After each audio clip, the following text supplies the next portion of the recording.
As CSM Mission Coordinator of the Invercargill Corps, it is an absolute God-given privilege to be part of his work.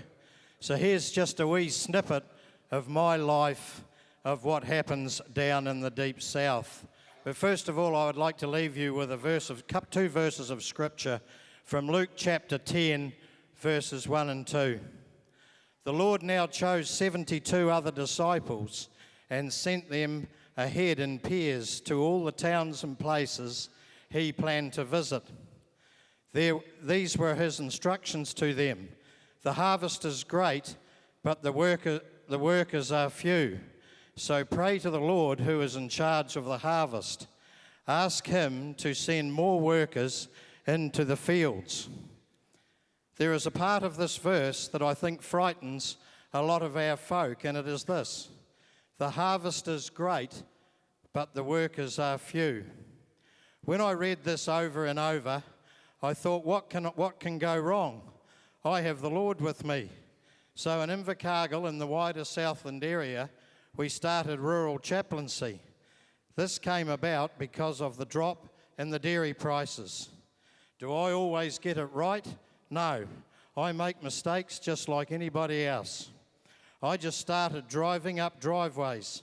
The surprising thing was that people wanted to talk. This part of my work leads me into all aspects of our work in the Salvation Army. But the big surprise was that people wanted to hear my story. Another part of my work in Invercargill is Recovery Church. This work gives all involved not only a chance to share their story, but the best part is to journey with these people, with the Lord, through to seeing their lives change and start coming to the morning meetings. In Invercargill, we also have a very vibrant children and young people section, and also a very, very good youth section.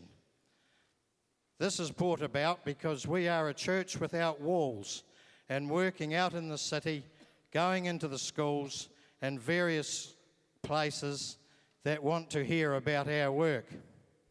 A part of my work that takes myself and a team of around 4 out into the streets on a Friday evening.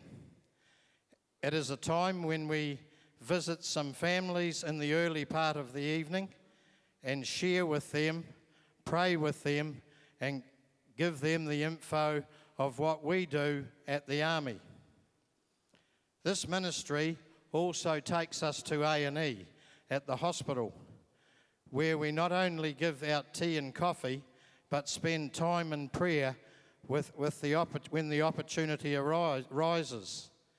This is such a wonderful privilege to spend time with people that walk out the front door and suddenly we hear that a loved one has passed away and we have the opportunity to pray. It's about God putting people in the right place at the right time. The exciting part of this ministry is when we meet a lot of different people of all ages, ethnic groups and religions, and gives each of us a chance to share the Lord with them, often outside the pubs and the clubs. We have a roster which involves around 20 or more people from our own church and other churches in the city that are now involved. I would like to leave with you one more verse of scripture, and it's this, and it's taken from 1 Corinthians chapter 15, verse 58. Therefore, my dear brothers, stand firm, let nothing move you. Always give yourself fully to the Lord, because you know that your labour in the Lord is not in vain.